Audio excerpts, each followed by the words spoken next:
Okay, water scarcity is a bullshit concept.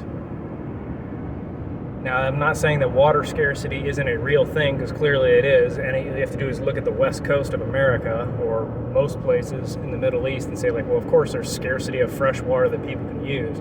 But the idea that in and of itself it's a scarce resource is utter nonsense, because we have this wonderful thing called the sun that is constantly taking water from the ocean that we can't use, desalinating it by turning it into water vapor, where it then turns into clouds, comes over the land, and rains down on top of us.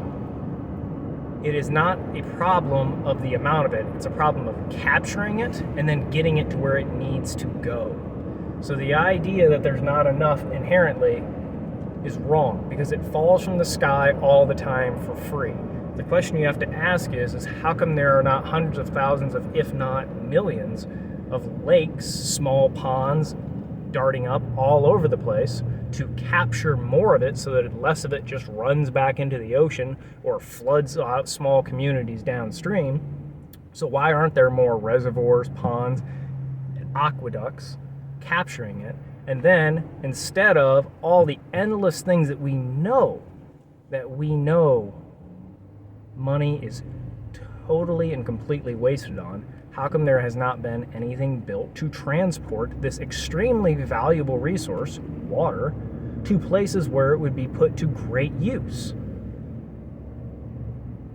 So forget the idea that it's scarce, forget the idea that what there is needs to be managed. The supply needs to be increased, aka more captured, and then from there, the difficulty of transporting it needs to be solved.